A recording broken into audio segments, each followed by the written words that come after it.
Hello, beautiful soul family. Rebecca here, your vibe mentor. Let's talk about procrastination. Procrastination is far more dangerous than one might think. And people who struggle with this kind of self-sabotage may not break free from the reincarnation cycle in this lifetime and have to repeat this life's lessons again. So if you struggle with procrastination, stay tuned because there's a few things that I can tell you that will help you break free from the chains of procrastination so that you can finally take your power back before it's too late. We certainly don't want to have to do this go around again. It's common to think that procrastination is no big deal. Everybody does it, right? Well, according to the University of Scranton, a whopping 92% of people do not achieve their goals. Mind blowing. The Journal of Clinical Psychiatry has shown that up to 63% of participants have engaged in at least one self-sabotaging behavior, and up to 40% of leaders also self-sabotage. So what's strange is we are wired to achieve. Seeking is considered one of the strongest core instincts for a human, according to the neuroscientist Jacques Pansket. And then we'll see if I said that right. Sorry to you if I did not. But we are rewarded. We have to recognize we're rewarded for achievement. And in some cases, we are even addicted to the dopamine spikes of accomplishment. It makes us feel good. And yet collectively, we feel worse than ever. 66% of the population has felt very dissatisfied with their life in January of 2021, according to one Gallup study. And depression and anxiety are at an all-time high. Everybody knows this trend is increasing year over year after year. And if we look at Maslow's hierarchy of needs, he put self-actualization at the top of the pyramid. And yet only 1% actually self-actualize, and even less are able to sustain it. So we have to ask ourselves, why are we not pursuing our goals if we know it will make us happy? Why do you procrastinate if you know that's the very thing that will give you what you desire? Do you understand the true cost of procrastination? And do you realize that it is like carrying unnecessary baggage that slows us down and keeps us from experiencing the best that life has to offer? What's fascinating is that procrastination may not just be a habit, and it's definitely not a characteristic trait. This is not something you were born with, but it can be a trauma response. If you developed a habit of avoiding or not dealing with difficult circumstances or emotions, your procrastination may be a trauma response. Unresolved levels of trauma can lead to a heightened state of stress and anxiety, and it can even make it difficult for you to focus or stay on task. Living in hypervigilance can be exhausting for the body, and so that requires a coping mechanism like procrastination.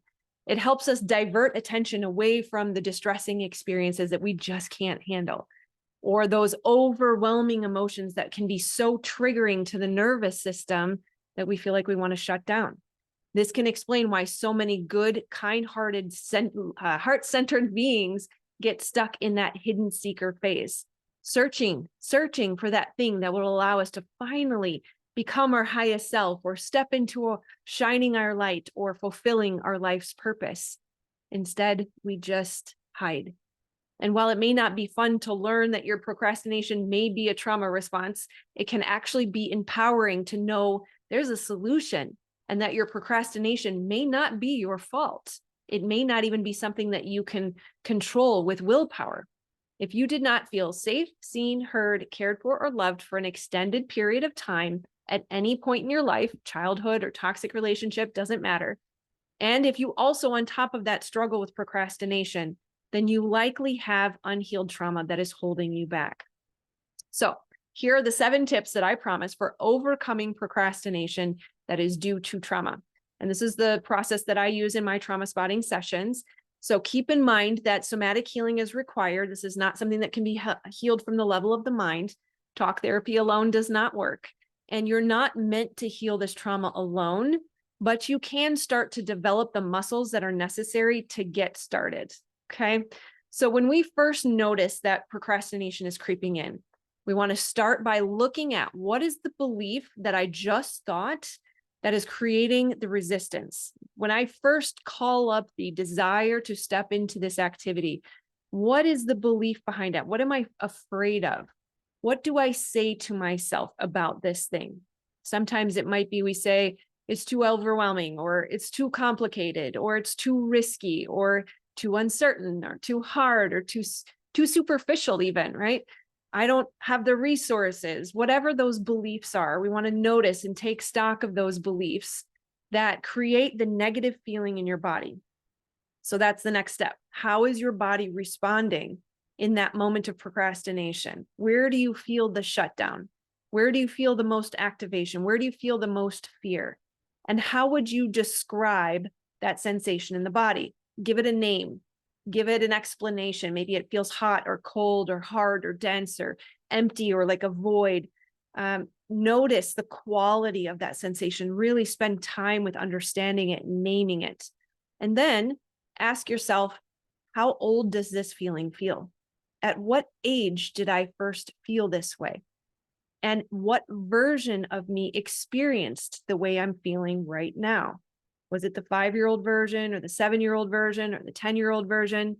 And once you find sort of how old that feeling feels, what age it feels, notice what did you experience at that age to make you feel that way? What we're doing is we're getting at the root cause, the initial moment when you first decided something about yourself, about the world, about people, that is causing you to not be able to move into whatever task or activity or goal you want to move towards.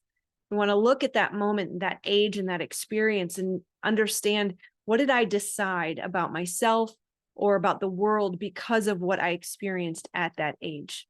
This is the beautiful, fun part. We get to sit with that part of ourselves.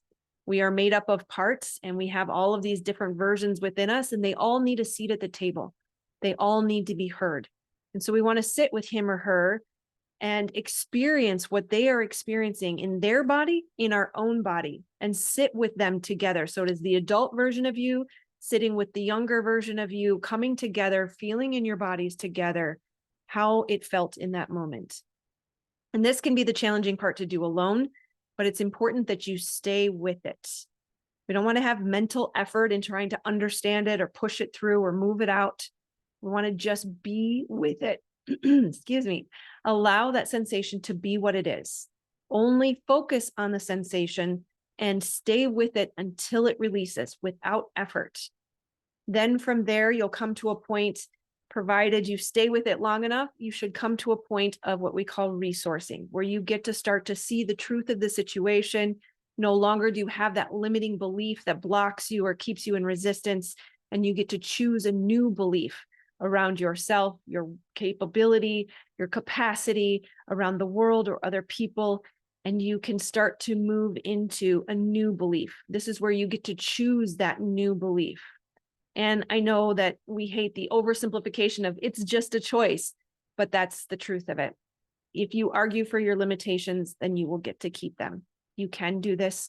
This works for my clients. It can work for you. Can be difficult to do alone, but again, it's a muscle that we're exercising, and you can make some progress on your own.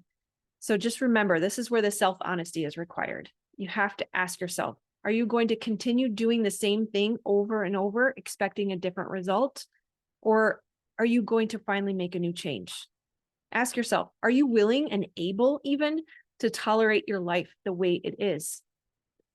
Are you able to stay that way for the rest of your life? And if not, what would you have to do to be able to tolerate staying the way things are right now for the rest of your life? Are you really willing to stay there? Are you willing to come back and relive this life lessons that you are refusing to address? Isn't moving through them a better option than staying in it? The choice is yours because you are the decider, and you get to decide in each now moment, how do you want to live your life? Will you choose to stay where you are? Or will you choose to say enough is enough is enough? I am fed up. It's my time. I will do this. And if you have come to that point, congratulations, because that's the point where true change happens. If you have not come to that point or you feel that you need assistance, of course, you can always sign up for a discovery call down below. There's a link there, and I'm happy to help.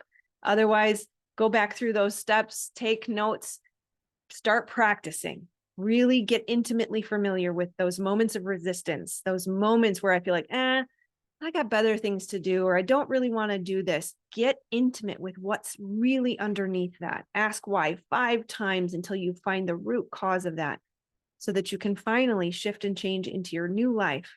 And no longer will you have to repeat these life lessons. No longer will we remain the hidden seekers. And finally, we will shine our light the way we came here to do, so that we can help heal humanity, help end human suffering, and create heaven on earth. So if you're not sure if you have complex trauma, I do have a video here for you, 21 signs that you may have experienced complex trauma. Check that out. And then if for some reason you have more questions around somatic healing, make sure to search trauma spotting, how it works and how it is different than EMDR and brain spotting, but even better. You'll have to search that one. I don't want to give you 2 links and confuse you. So start with the 21 signs first, and then go to somatic healing therapies, because somatic healing is the ultimate king in trauma healing and block removal. All right. I love you, my friends. I'm sending you my dearest love and attention and support and healing, and the soul in me sees in the soul in you. Namaste. Take care.